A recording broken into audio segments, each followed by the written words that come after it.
invite the first speaker from the proposition to speak.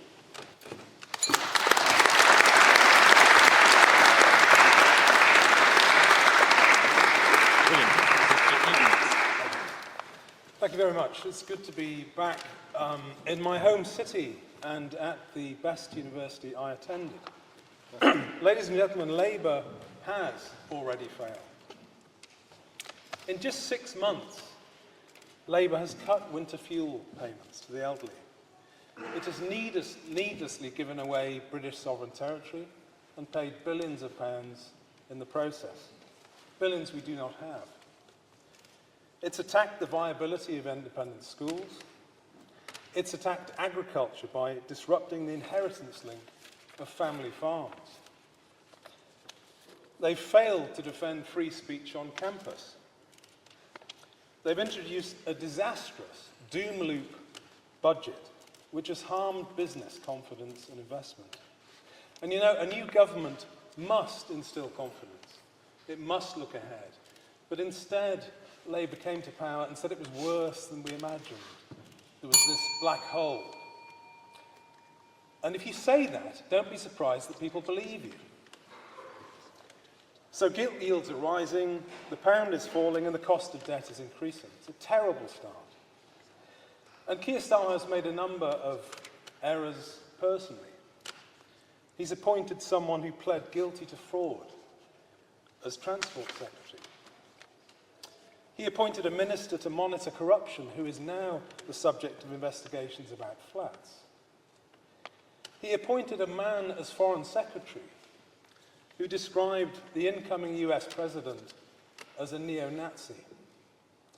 And I can't think of a single better way than to ruin relations with our most treasured ally than that. Very foolish. He appointed a chancellor who lied on her CV. And I think part of the problem that Starmer has in these things is simply lack of talent. That's the problem. He's also accepted thousands of pounds.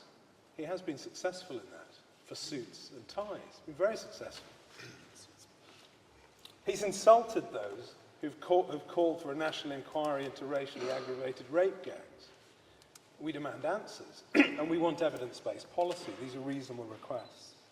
So I'm 60 later on this year. This has been a disastrous start. I can't think of any previous government that's made a poorer start than this. National polls now show a simple majority of the public think Labour is incompetent and dishonest. That's the worst combination of all.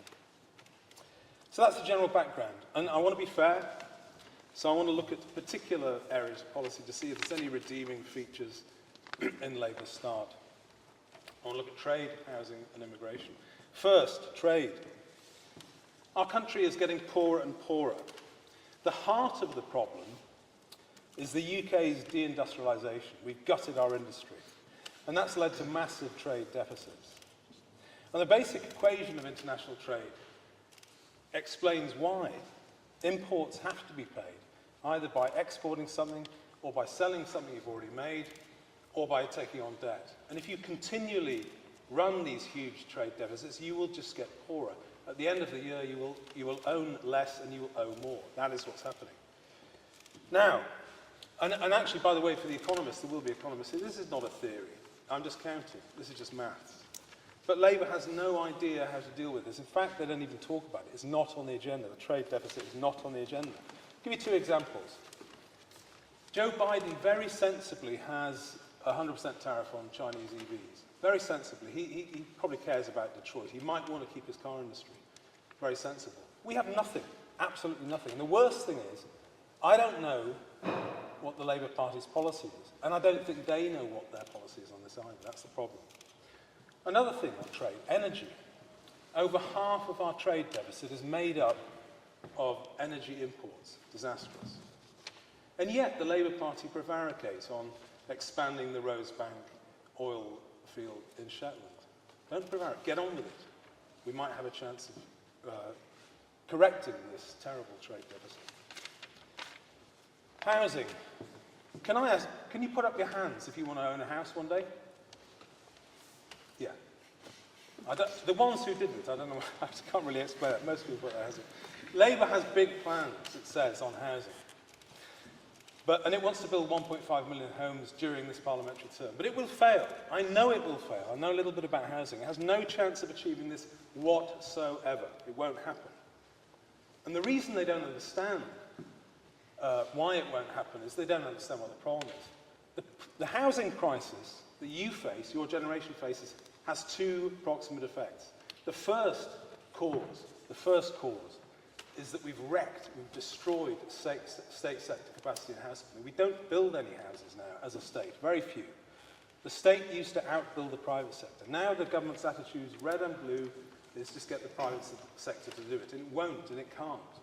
You've got to reinvigorate state sector capacity. And the other problem is that mass immigration, whatever you want to do on housing, half of it is going to be taken up by new migrants, which is crazy. Unless you can count, this is a factor, and it's almost never talked about. The OBR predict that net migration over the government's term will be 1.7 million. This implies the need for housing of around 750,000, just for the migration. Angela Rayner's plans imply a jump in house building capacity of something like 80%. It isn't there. They're not training any brickies or chippies or plasterers. We can't suddenly click your fingers and get this built. It won't happen. And I think it's a little bit like children playing at shops when you listen to them. I'm quite depressed about it. And the sad thing is, if you can't reinvigorate state sector capacity in house building with a Labour government with a 170 majority, I don't know when you'll ever do it. I honestly don't know when it could happen, if it doesn't happen now. The Labour Party has no ambition to do it. Terrible. Immigration, finally. The addiction to mass immigration continues. I think if the Labour Party was really part of the left, they would understand that mass immigration and open labour markets has two consequences for British workers. First, it depresses wages. Second, it discourages training. Who would bother training anyone if you don't have to? But to finally finish, and by the way, they won't solve the channel migrant crisis either. Smashing the gangs is just as slow, and it's not going to do anything. I'd like to finish on a very broad point. Liberals of various kinds have governed most of the West for the last 40 years, and that's changing.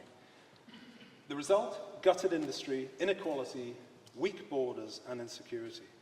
We should move on from this, but we're fettered, unluckily, with a government that is on the wrong side of history. There is a post-liberal realignment happening all over the world, but it won't happen here for 4 years, and that's a real pity. So finally, for the sake of, ladies and gentlemen, for the sake of the country, I wish it weren't so, but it's evident that Labour is already failing. Thank you.